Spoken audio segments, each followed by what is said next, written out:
Actor Alan Alda, best known for playing the wisecracking yet beloved surgeon Hawkeye Pierce on MASH, announced in 2018 that he was diagnosed with Parkinson's disease a few years ago. In a revealing interview he gave to CBS This Morning, Alda candidly opened up about his diagnosis. His thumb had been twitching in TV interviews he took part in around that time, and he figured people might be curious about what was going on. But before he was given his official diagnosis, a much stranger symptom initially roused his suspicion that something was wrong. Keep watching to find out what that was. Alda was doing something unusual while he slept. Out of the blue, Alan started having extremely vivid dreams. In one in particular, someone was attacking him, and he defended himself by throwing a sack of potatoes at the assailant. In reality, he was throwing his pillow at his poor sleeping wife. Alda noted he didn't have any additional symptoms at the time. It wasn't until weeks later that he noticed his thumb was involuntarily twitching. After bringing that worrisome symptom up with his doctor, Alda requested a brain scan. Eventually, he was diagnosed with the degenerative neurological disease. Even though there isn't yet a specific test that can be done to conclusively diagnose Parkinson's, doctors often rely upon a combination of brain scans, blood tests, and other methods to rule out other possibilities. Parkinson's disease is a disorder that progressively affects the nervous system and, in time, begins to impede a sufferer's motor functions. Although symptoms typically come on slowly and mildly, they can become rather severe and debilitating. A patient will inevitably experience symptoms like tremors, muscle stiffness, slowed movement, impaired and changes in speech and writing. Unfortunately, we have yet to determine the exact cause of the disorder, but doctors are fairly confident that age, genetics, and environmental factors likely play a major role. Parkinson's can cause severe sleep disturbances. Everyone's sleep habits change drastically throughout their lifetimes, especially later on in life. But people afflicted with Parkinson's tend to have disproportionately more sleep problems than healthy people of the same age. These sleep disturbances can include insomnia, sleep apnea, and abnormally vivid dreams. But if someone is literally acting out their dreams through their movements and vocalization while they sleep, that's typically a sign of an underlying REM behavior disorder. Such movements might include kicking, arm flailing, or punching, as if you're defending yourself from an aggressor, just like Alda described. These episodes may also be accompanied by laughing, talking, or shouting, and might get gradually more intense over time. Hey, if you're enjoying this video so far, make sure you give it a like and subscribe to FactsVerse if you haven't already.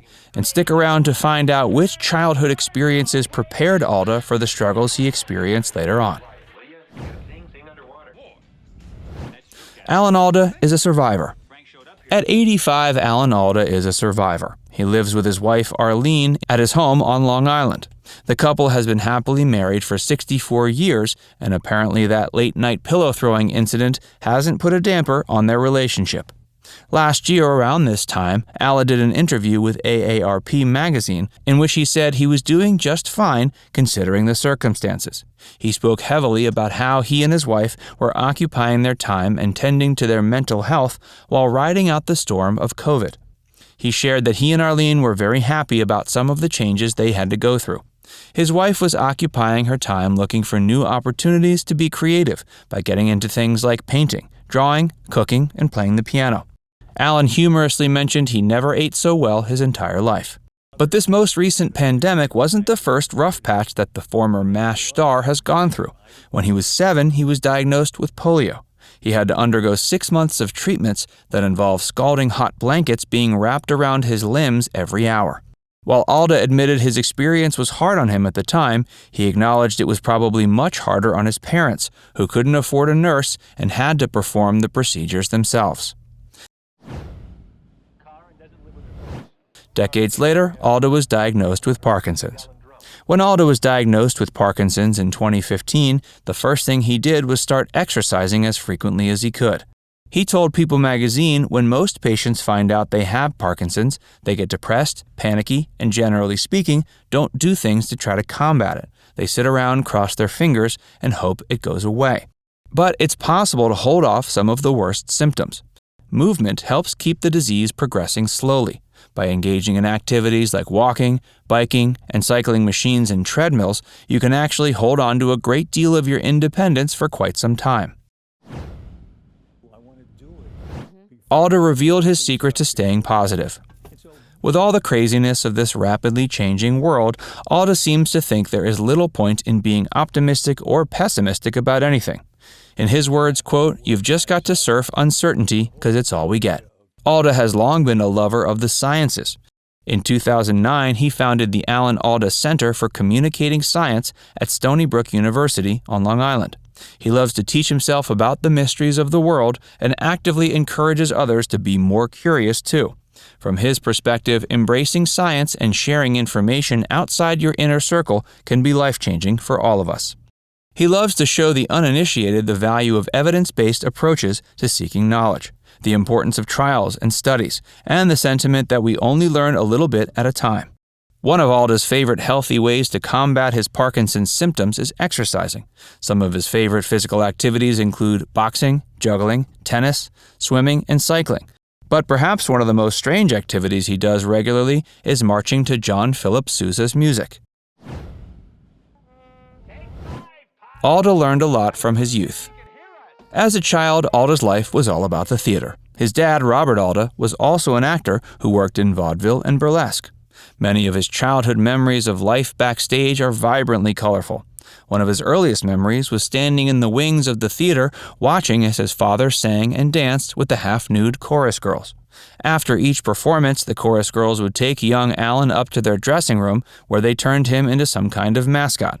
Every now and then, they'd even let him stay in the room as they changed out of their costumes. While Alda freely admits that a dancing girl's dressing room probably wasn't the most appropriate place for a young boy, he came from a time when things were quite different than today. Fortunately, Alda, unlike many others at the time, survived polio without any lasting effects. But there was another disease that left him with an indelible impression on his life. His mother was a paranoid schizophrenic. She always thought people were lurking in the shadows trying to kill her. She even thought that little Alan was trying to kill her sometimes. For the longest time, he resented her for not being able to be the motherly figure he needed. In fact, it went beyond just resentment. He downright hated her. Later on in life, Alda realized the value of admitting these feelings no matter how ugly they might seem. He discovered you can hate the one you love sometimes. Despite the grief and trauma his mother's ailment caused, her condition was something his family never discussed. Back in those days, mental illness was extremely stigmatized. But witnessing his mother's episodes and being forced to figure out whether she was describing a genuine event or just a psychotic fantasy made him a keen observer. He became hyper-aware of what was going on around him, and eventually once he started acting and writing, this skill became especially useful. Because when he's on stage or on set, he's always focused on the other performers. Now it's time to hear from you. Do you have any first-hand experience dealing with a loved one suffering from Parkinson's disease? Or are you personally coping with that diagnosis? Either way, share with us any insights you might have in the comments section below. And before you move on, make sure you give this video a like and subscribe to Facts First if you haven't already. Click the bell icon to stay updated on all our latest content.